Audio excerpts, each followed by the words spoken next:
કલ્પવૃક્ષ પરિવારને ભાવથી જય સ્વામિનારાયણ, જય શ્રી કૃષ્ણ, જય સિયારામ, હર હર મહાદેવ. સૌને જય માતાજી. સૌપ્રથમ આપ સૌને નવરાત્રી અને આગામી વિજયાદશમીની ઘણી ઘણી હાર્દિક શુભકામનાઓ. આજના એપિસોડમાં આપણે મા દુર્ગાજીના નવ અવતાર પાછળનું વિશિષ્ટ જ્ઞાન સમજવાના છીએ, જેને આપણે નવરાત્રીના 9 દિવસો પૂજા કરીએ છીએ. અને આપણે જાણવાનો પ્રયાસ પણ કરીશું કે માતાના 9 અવતારોથી આપણે આપણા પરિવારના મા બહેન કે દીકરી એમને કેવા રૂપમાં અનુભવી શકીએ છીએ. જોકે આ આધ્યાત્મિક તુલના દરેક લોકો માટે પણ કરી શકાય, સ્ત્રીઓ સાથે પણ અને પુરુષો સાથે પણ, કારણ કે માતાજી એ જગત જનની છે અને આપણે બધા જ એમના સંતાનો છીએ. આપણા દરેકના જીવનમાં એવા તબક્કાઓ આવે છે, એવો સમય આવે છે, એવા સંજોગો આવે છે જ્યારે આપણે પણ માતાજીની જેમ દરેક અવસ્થામાંથી પસાર થઈએ છીએ અને આપણી જાતને આપણે જોઈ શકીએ છીએ, માપી શકીએ છીએ. અને ખરેખર મારી દ્રષ્ટિએ આ જ સનાતન ધર્મની મહાનતા છે. ભગવાન સ્વામિનારાયણે પણ શિક્ષાપત્રીમાં કહે છે, વિષ્ણુ શિવો ગણપતિ પાર્વતી ચ દિવાકરઃ એતાઃ પૂજ્યતયા માન્યા દેવતાઃ પંચમામકૈઃ. આનો અર્થ એ છે કે ભગવાન વિષ્ણુ, ભગવાન શિવજી, ગણપતિજી, સૂર્યનારાયણ દેવ અને માતા પાર્વતીજી, આ પાંચેય ભગવાન સનાતન ધર્મના મુખ્ય 5 દેવો છે. એમના દરેક અવતારો અને સ્વરૂપોએ પૂજા કરવા યોગ્ય છે. અને એ ન્યાય માતા પાર્વતીના સમયે થયેલા જેટલા પણ અવતારો છે, એ બધા અવતારો ઉપાસના કરવા યોગ્ય છે, પૂજા કરવા યોગ્ય છે.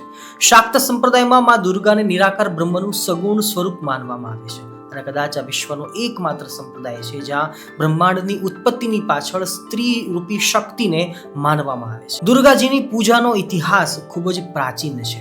મા દુર્ગાનો ઉલ્લેખ ફક્ત પુરાણો, આગમ ગ્રંથો, રામાયણ અને મહાભારત જેવા ઐતિહાસિક ગ્રંથોમાં જ નહીં, પરંતુ ઋગ્વેદ, અથર્વવેદ, તૈત્તરીય ઉપનિષદ, આરણ્યક અને દેવી ઉપનિષદમાં પણ એ જોવા મળે છે.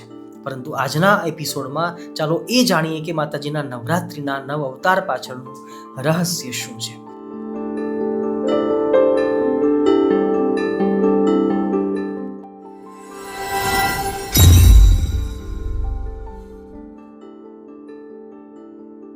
જ્યારે પણ સનાતન ધર્મમાં અવતારોની વાત આવે છે, ત્યારે જ્યાં એક તરફ ભગવાન વિષ્ણુજીના દશાવતાર પ્રખ્યાત છે, તો બીજી તરફ મા દુર્ગાના 9 અવતારો વિશ્વ વિખ્યાત છે. અને જ્યાં વિષ્ણુજીનો દશાવતાર સમગ્ર માનવ જાતનો વિકાસ અને પ્રગતિ દર્શાવે છે, જેમ કે એમનો પ્રથમ અવતાર માછલી તરીકેનો અવતાર હતો, મત્સ્ય અવતાર. એ અવતારથી વિદ્વાનો, પંડિતો અને આપણી ઋષિ પરંપરાઓએ એ સમજાવ્યું છે કે સમુદ્રમાંથી જીવન કેવી રીતે ઉદ્ભવ્યું. એ પછી થયો કુર્મ અવતાર. એમણે એવું સમજાવ્યું કે કેવી રીતે ભૂમિ ઉપર પણ જીવન સંભવિત છે. પછી વરાહ અવતાર, જંગલી પ્રાણીનો જન્મ કેવી રીતે થયો. પછી નરસિંહ અવતાર, જેમણે માણસ પ્રાણીમાંથી બન્યો છે એ સમજાયું. અને તે પછી પરશુરામ, શ્રીરામ, કૃષ્ણ, ભગવાન બુદ્ધ અને કલ્કી જેવા અવતારો. આ અવતારો બતાવે છે કે માનવીની બૌદ્ધિક ક્ષમતા કેવી રીતે ધીમે ધીમે વધતી ગઈ અને તે જ સમયે આકાંક્ષાઓ અને ઈચ્છાઓ કેવી રીતે વધતી ગઈ, અને જેના કારણે મનુષ્ય સુખી પણ થયો અને દુઃખી પણ થયો, પ્રગતિ પણ થઈ અને વિનાશ પણ થયો. એટલે ટૂંકમાં એ સમજાયું કે જ્યાં વિષ્ણુજીના દશાવતારો આપણને સમગ્ર માનવતા વિશે જણાવે છે, તો આ બાજુ દુર્ગાજીના 9 અવતારો ચોક્કસ વ્યક્તિ એટલે કે વ્યક્તિગત પુરુષ અથવા વ્યક્તિગત સ્ત્રીના જીવનના વિવિધ તબક્કાઓને સમજાવે છે. તો ચાલો આજે આપણે મા દુર્ગાના દરેક અવતારને એક પછી એક ઊંડાણપૂર્વક સમજવા માટે પ્રયત્ન કરીએ. ભક્તો, દુર્ગાજીનો પહેલો અવતાર શૈલપુત્રી છે. હવે જો તમે એના નામ પર ધ્યાન આપશો તો તમા 2 બાબતો જોવા મળશે, એક શૈલ અને બીજી પુત્રી. શૈલનો અર્થ પર્વત છે અને પુત્રીનો અર્થ દીકરી છે. તો શૈલપુત્રીનો અર્થ પર્વતની પુત્રી એવો થાય છે. એટલે કે પર્વતની પુત્રી આ સ્વરૂપ માતાનું સૌથી પ્રાચીન સ્વરૂપ છે. એટલે કે એમનો જન્મ હમણાં જ થયો છે. અને જો આ અવતારની તુલના કરવામાં આવે તો આપણે આ અવતારની તુલના એક નવા જન્મેલા બાળક સાથે અવશ્ય કરી શકીએ છીએ, જે તરત જ જન્મે છે અને જ્યારે બાળકનો જન્મ થાય છે ત્યારે એ એમના પોતાના નામથી ઓળખાતું નથી, એટલે એ પોતાના માતા પિતાના નામથી ઓળખાય છે. આ અવતારમાં માતાના અવતારનું પોતાનું કોઈ જ નામ નથી, તે એના પિતાના નામથી ઓળખવામાં આવે છે, શૈલપુત્રી. એવી જ રીતે બાળકોને પણ એમના માતા પિતાના નામથી જ ઓળખવામાં આવતા હોય છે પહેલાના સમયમાં. અને જો તમે માતાજીનું સ્વરૂપ જુઓ તો માતાના ફક્ત 2 હાથ બતાવવામાં આવ્યા છે. અને સામાન્ય રીતે શું થાય છે કે મા દુર્ગાજીને 4 હાથ હોય અથવા 8 હાથ, અષ્ટભુજા અથવા 18 હાથ હોય એવું બતાવવામાં આવે છે. એમનું સામાન્ય રીતે એક ભયંકર સ્વરૂપ હોય છે, પરંતુ એમનું આ સ્વરૂપ સૌથી મૂળભૂત સ્વરૂપ છે. એમનો જન્મ હમણાં જ થયો છે, એટલે જ એમને 2 હાથ સાથે બતાવવામાં આવ્યા છે. એક હાથમાં ત્રિશૂળ છે અને બીજા હાથમાં કમળ છે. ત્રિશૂળ એ રાક્ષસોના વિનાશનું પ્રતીક છે, જ્યારે કમળ સૌમ્યતાનું પ્રતીક છે. જેમ બાળકમાં ઘણી બધી સંભાવનાઓ હોય છે, એ મોટી થઈને શું કરશે, એવી જ રીતે માં દુર્ગામાં ઘણી બધી ક્ષમતા છે. જ્યાં એક તરફ રાક્ષસોનો નાશ કરી શકે છે, ત્રિશૂળ ઉપાડી શકે છે, શસ્ત્ર ઉપાડી શકે છે, તો બીજી તરફ કમળ એ દૃશ્યમાન પુરાવો છે કે માતા શાંતિ, આનંદ અને ધર્મ પણ સ્થાપિત કરી જ શકે છે. આ એની ક્ષમતા છે. તો આ સૌથી મૂળભૂત સ્વરૂપ છે, પહેલું સ્વરૂપ. આપણે એની તુલના નવજાત બાળક સાથે કરી શકીએ છીએ. પ્રિયજનો, માં દુર્ગાનો બીજો અવતાર બ્રહ્મચારીણી અવતાર છે. અને જો તમે આ અવતારની તુલના કરો તો તમે આ અવતારની તુલના શાળાએ જતા બાળક સાથે કરી શકો છો. બાળકી જન્મે છે શૈલપુત્રીના રૂપમાં અને હવે એમને શાળાએ જવું પડશે, કારણ કે હવે શીખવાની યોગ્ય ઉંમર છે અને હવે એમને અભ્યાસ કરવો પડશે. બ્રહ્મચર્યનું પાલન કરતી વખતે કડક શિસ્તનું પાલન કરવું પડશે. તેથી જ આ અવતારને બ્રહ્મચારીણી અવતાર કહેવામાં આવે છે. જો તમે પ્રાચીન ભારતમાં જુઓ તો પહેલા 25 વર્ષ સુધી જ્યારે તમે શાળામાં ગુરુકુળમાં અભ્યાસ કરતા હતા ત્યારે તમારે બ્રહ્મચર્યનું પાલન કરવું પડતું હતું, અને માટે જ એને બ્રહ્મચર્ય આશ્રમ પણ કહેવામાં આવતો હતો. તેથી જ આ અવતારને બ્રહ્મચારીણી પણ કહેવામાં આવે છે. અને જો તમે સ્વરૂપ જુઓ તો માતા તેમણે સફેદ વસ્ત્રો પહેર્યા છે, અને સફેદ વસ્ત્રો એ દર્શાવે છે કે આપણે ભૌતિકવાદથી દૂર જવું પડશે. આ કળિયુગ ત્યાગ અને કઠોર પરિશ્રમનો યુગ છે. આપણે વસ્તુઓ શીખવા ઉપર સંપૂર્ણ ધ્યાન કેન્દ્રિત કરવું પડશે, અને માટે જ માતાએ સફેદ વસ્ત્રો પહેર્યા છે.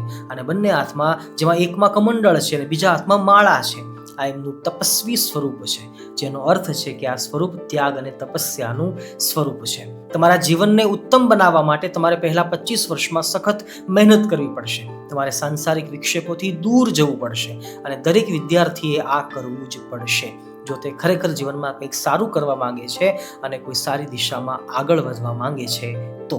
અને એટલા માટે જ આપણે આ સ્વરૂપની તુલના શાળા કે ગુરુકુળમાં ભણતા બાળક કે બાળકી સાથે કરી શકીએ છીએ, અને આ જ માતા દુર્ગાના બ્રહ્મચારીણી અવતાર પાછળનો અર્થ છે. પ્રિયજનો, માં દુર્ગાનો ત્રીજો અવતાર છે ચંદ્રઘંટા, અને આ સ્વરૂપ એ માતાનું સૌથી સમૃદ્ધ સ્વરૂપ છે. જ્યાં તમે જોયું કે શૈલપુત્રીના ફક્ત 2 હાથ હતા, બ્રહ્મચારીણીના ફક્ત 2 હાથ હતા, પણ અહીંયા માતાના 10 હાથ દૃશ્યમાન છે. જ્યારે કેટલાક હાથ શસ્ત્રોથી શણગારેલા છે, તો બીજી બાજુ કેટલાક હાથમાં કમળ, ઘંટ, કમંડળ અને જળ કળશ છે. તો અહીંયા માતા ભક્તિ અને શક્તિથી ભરેલી છે. માતાનું આ સ્વરૂપ એવું છે કે જ્યારે બાળક શાળામાંથી, ગુરુકુળમાંથી અભ્યાસ પૂર્ણ કરે છે અને વ્યવસાયિક બને છે અને ઘણી કુશળતાઓ પ્રાપ્ત કરે છે, હવે તે જીવનમાં કોઈ પણ તક, કોઈ પણ પ્રકારના સંઘર્ષ માટે તૈયાર છે. માટે માતાનું આ સ્વરૂપ એક વિદ્યાર્થી જેવું છે જેમણે અભ્યાસ પૂર્ણ કર્યો છે.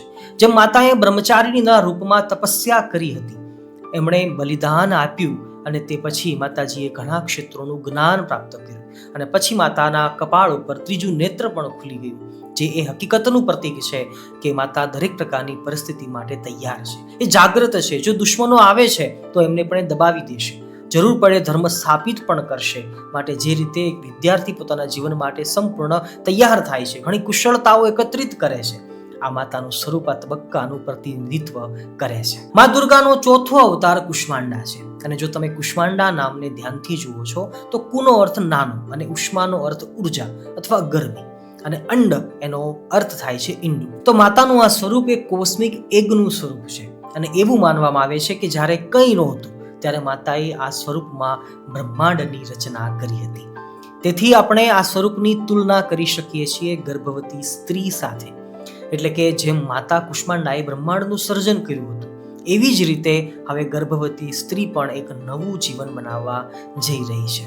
અને જો તમે ધ્યાનથી જુઓ તો આ સ્વરૂપમાં માતા પણ એક ઘડો ધારણ કરી રહી છે, અને એવું માનવામાં આવે છે કે એમાં મધ અથવા અમૃત છે. અને જો તમે ધ્યાન આપ્યું હોય તો આપણી પૌરાણિક કથાઓમાં ઘડાને ગર્ભનું પ્રતીક પણ માનવામાં આવતું હતું. ઘણી વાર્તાઓમાં તમને પ્રતિકાત્મક રીતે એ જોવા મળશે કે ઘડામાંથી બાળકોનો જન્મ થઈ રહ્યો છે, તેથી ઘડાને ગર્ભનું પ્રતીક માનવામાં આવે છે. એટલા માટે માતાના સ્વરૂપમાં એક ઘડો હોય છે, અને માતાના સ્વરૂપને એક ગર્ભવતી સ્ત્રીના સ્વાસ્થ્ય અને શક્તિના પ્રતીક રૂપે જોવામાં પણ આવે છે, જે નવા જીવનને જન્મ આપવા માટે જઈ રહી છે. પ્રિયજનો, નવરાત્રિના 5મા દિવસે આપણે માં દુર્ગાના 5મા અવતાર સ્કંદ માતાની પૂજા કરીએ છીએ. હવે માતાજી જે શૈલપુત્રીના રૂપમાં પુત્રી હતા તે હવે માતા બની ગઈ છે. હવે એમની ઓળખ માતાના રૂપમાં થાય છે. માટે જ એમનું નામ સ્કંદ એટલે કે ભગવાન કાર્તિકેય છે એમની માતા હોવાના કારણે પડ્યું છે. મતલબ કે હવે તે સ્કંદ માતા છે. તો આ સ્વરૂપ જે દેવી સ્કંદ માતાનું સ્વરૂપ છે એ એક પુત્રની માતાનું રૂપ છે. જ્યારે ગર્ભવતી સ્ત્રી માતા બને છે ત્યારે એના સ્વરૂપની તુલના આ સ્વરૂપ સાથે કરી શકાય છે. અને જો તમે અહીંયા જુઓ છો તો માતા પ્રેમાળ છે, તેના પુત્ર માટે પ્રેમથી ભરેલી છે. અહીંયા એના હાથમાં કોઈ શસ્ત્રો બતાવવામાં નથી આવ્યા. અત્યારે એનું બધું ધ્યાન એના બાળક ઉપર છે. જેમ એક માતા સ્નેહથી ભરેલી છે, લાગણીથી ભરેલી છે, નાના બાળકની એ સંભાળ રાખે છે, બસ એ જ રીતે સ્કંદ માતાના સ્વરૂપમાં તમે જોઈ શકો છો કે તેનો પુત્ર સ્કંદ પણ એના ખોળામાં બેઠો છે. અને માનું આ સ્વરૂપ માતૃત્વનું સ્વરૂપ છે, તેથી જ સ્કંદ માતાને માતૃત્વની દેવી પણ કહેવામાં આવે છે. તો આપણે મા દુર્ગાના આ સ્વરૂપની તુલના એક માતા સાથે કરી શકીએ છીએ જેણે હમણાં જ એક બાળકને જન્મ આપ્યો છે. પ્રિયજનો, મા દુર્ગાનો છઠ્ઠો અવતાર કાત્યાયની અવતાર છે. અને આ સ્વરૂપમાં મા દુર્ગાએ મહિષાસુર રાક્ષસનો વધ કર્યો હતો. જેમ કે જ્યારે કોઈ સ્ત્રી માતા બને છે ત્યારે એ સર્વશક્તિમાન બને છે. હવે કોઈના પર નિર્ભર નથી, પોતાના બાળકો માટે પોતાના માટે પૂરતી છે. તો સ્કંદ માતા બન્યા પછી મા દુર્ગાનો અર્થ માતા બન્યા પછીનું જીવન દર્શાવે છે. હવે એ પોતાનામાં જ શક્તિશાળી બની ગઈ છે, એ સર્વશક્તિમાન બની ગઈ છે. હવે પોતાના બાળકની રક્ષા માટે ગમે તેવા મોટા અસુર સાથે પણ લડી અને એને પરાસ્ત કરી શકે છે. અને એટલા માટે જ તે કાત્યાયનીનું સ્વરૂપ ધારણ કરે છે. અને ક્યારેક એના 18 હાથ પણ આ અવતારની શક્તિ દર્શાવવા માટે જ બતાવવામાં આવે છે. માતા બન્યા પછી કોઈ પણ સ્ત્રીમાં આવતી શક્તિનું સ્વરૂપ એ માતા કાત્યાયનીનું સ્વરૂપ છે.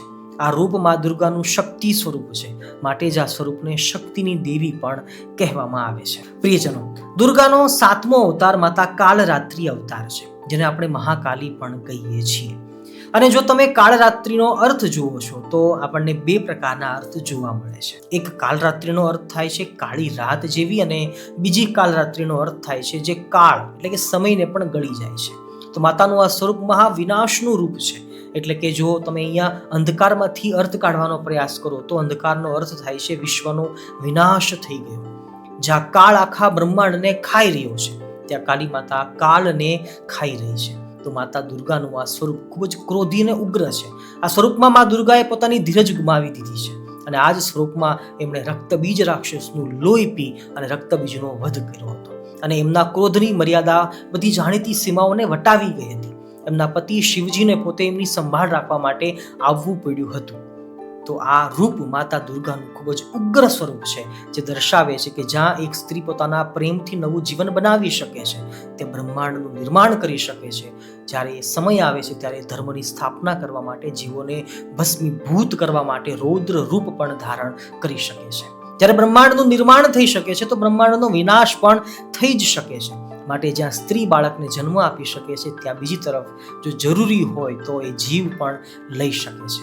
માં દુર્ગાનું આ સ્વરૂપ સ્ત્રીનું સૌથી ભયાનક સ્વરૂપ છે. 5મા અવતારમાં માં દુર્ગા માતા બન્યા પછી, સ્કંદ માતા બન્યા પછી પોતાની શક્તિઓના ઉચ્ચ સ્થાન ઉપર જાય છે. જેમ જેમ એમણે કાત્યાયનીનું સ્વરૂપ ધારણ કર્યું, જે એક સર્વશક્તિમાન સ્વરૂપ છે, એ પછી પણ એમણે કાળરાત્રિનું સ્વરૂપ ધારણ કર્યું છે, જે એની ઉગ્રતાનું અને મહાન ક્રોધનું સ્વરૂપ છે. તો આ સ્વરૂપો માતા દુર્ગાના સૌથી સંપૂર્ણ સ્વરૂપો કયા છે, જે સૌથી ઉગ્ર સ્વરૂપો છે.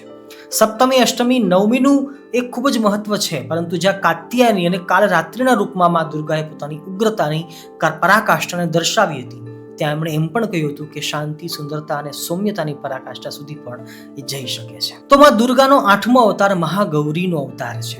અને મહાગૌરીના રૂપમાં એમણે એમના પતિ શિવ અને પુત્રો ગણેશજી અને કાર્તિકેયજી એમની સાથે પારિવારિક સુમેળમાં રહે છે. તો આ મા દુર્ગાનું સ્વરૂપ છે જે કોઈ પણ પુરુષ કે સ્ત્રીને પોતાના પરિવારની પ્રગતિ અને સુખ પ્રત્યેની એમની જવાબદારીની યાદ અપાવે છે.